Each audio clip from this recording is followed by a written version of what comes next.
Welcome to This Explainer. Today, we're tackling something absolutely crucial. We're talking about a foundational aspect of clinical practice that, let's be honest, is way too often treated as just an afterthought, or an add-on, or a simple little checkbox. We are talking about accessibility and counseling for people with disabilities, specifically when they're navigating grief and loss. And I want to frame this right from the jump. Accessibility is not just some extra service. It is literally the absolute ethical baseline of care. Because think about it. If a client can't access the space, whether that's physically, communicatively, or cognitively, the therapeutic relationship can't even begin. Okay, let's dive into this roadmap. We're going to build a systematic, dimension by dimension guide to accessible practice today. We'll start with the ethics of counseling accessibility, move right through communication and physical access, check out cognitive accessibility and flexibility, look at universal design, discuss overcoming subtle ableism, and finally, we'll look at the actual impact of true inclusion. So, moving right into our first pillar, Section 1, the ethics of counseling accessibility. Before we get into all the how-tos, we really have to deeply understand the fundamental why behind accessible counseling. And the why is simple. Accessibility is an ethical responsibility. It's a total non-negotiable. It is not optional. If clients can't fully access our counseling services, our core clinical goals are fundamentally compromised. Without true access, you just can't have meaningful participation. You literally cannot establish emotional safety. And ultimately, your therapeutic effectiveness becomes incredibly limited. When we fail to meet that ethical responsibility, the emotional fallout is severe. Inaccessible environments cause immense frustration, exclusion, shame, and isolation. Just imagine a client who's already carrying the massive, heavy burden of grief and loss. When they finally reach out for help and hit a literal or metaphorical wall in an inaccessible counseling environment, we aren't just failing to treat their grief. We're actively adding to their isolation and their shame. It's our absolute duty to create spaces where clients feel respected and can actually participate fully. Let's move to and see how this builds into concrete steps. Section 2, communication and physical access. This is all about how we shape our words and our physical spaces to be truly welcoming. Now, what's really interesting about this slide is how easily we can adapt our language. Look at the left side. Existential uncertainty regarding your future identity. I mean, it's clinically accurate, sure. But for someone processing information differently, or who just relies on simpler, more concrete language, that jargon acts as a huge barrier. Now look at the right side, for a much better translation.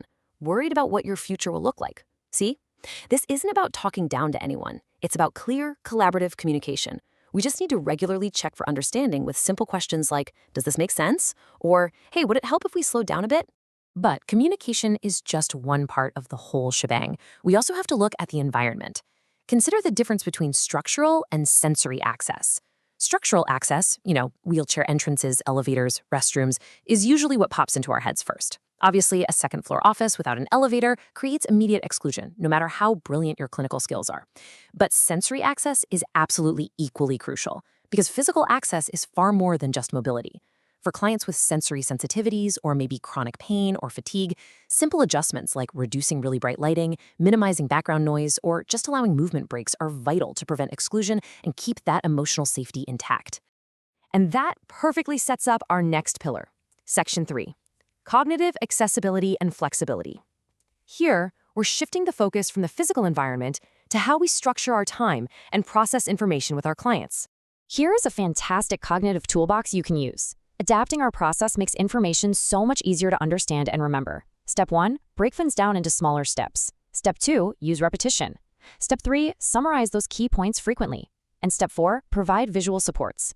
Think about your clients with neurodevelopmental conditions, or maybe traumatic brain injuries or memory challenges. If you're discussing a coping strategy for grief, just giving them a simple written summary or a visual reminder dramatically boosts their confidence, their participation, and their retention. It's an absolute game changer. Now, doing this well requires a real shift in how we view structure. You have to remember this core principle. Flexibility is responding to human needs, it is not lowering standards. Traditional, rigid structures just don't work for everyone.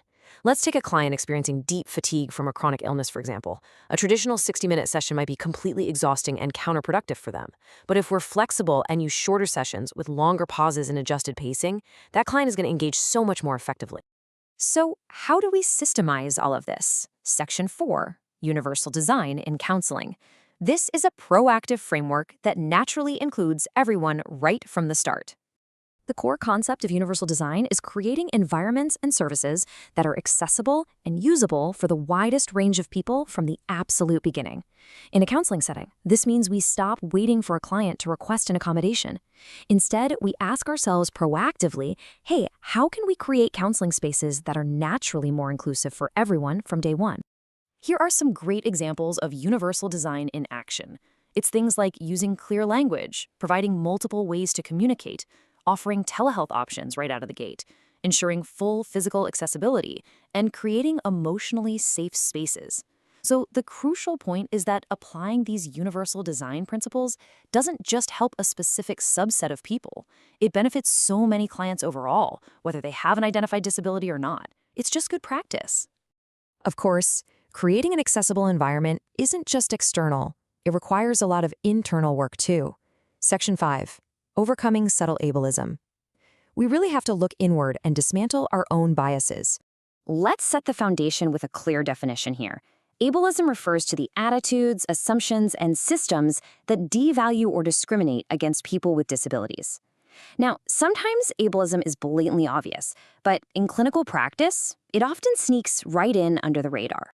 Yeah, subtle ableism creeps into our work in ways we might not even realize. It looks like assuming a disability automatically reduces a person's quality of life, or speaking to a caregiver instead of directly to the client. Maybe underestimating their intelligence or decision-making capacity, or even viewing complete independence as the only valid marker of success. As counselors, we have to continually reflect on these sneaky assumptions so we never, ever underestimate a client's capacity to handle their grief or their life transitions. Instead of focusing on limitations, we need to completely reframe our perspective. Listen to this. Many people with disabilities have developed extraordinary resilience, adaptability, and emotional insight. That is a profound clinical truth. By navigating systemic barriers and challenges every single day, many individuals with disabilities have built up incredible emotional strength. Avoiding ableism really means celebrating that strength and seeing our clients as whole, complete individuals. All right, let's bring all these pillars together now. Section 6, the impact of inclusion. What is the actual transformative result of putting all this into practice? Well, in stark contrast to that frustration and shame we talked about earlier, accessible environments actively promote meaningful participation. We foster true emotional safety. We allow for the open expression of grief, and we build a deeply meaningful therapeutic connection. Those small adjustments in how we communicate, how we set up our physical and sensory spaces, and how flexible we are with our time, they directly restore a client's sense of dignity, autonomy, and belonging. It's huge. I want to leave you with this provocative final thought today. Look at your own practice and ask yourself, are your counseling spaces defining clients by their limitations, or are they empowering them as whole individuals? Truly, accessibility is culturally responsive, person-centered care at its absolute finest. Take these tools, reflect on your own spaces, and start making those proactive changes today. In our next explainer, we're going to build on this foundation and explore specific interventions like motivational interviewing that can beautifully support people with disabilities experiencing grief and loss. Until then, keep learning, and thanks so much for joining me.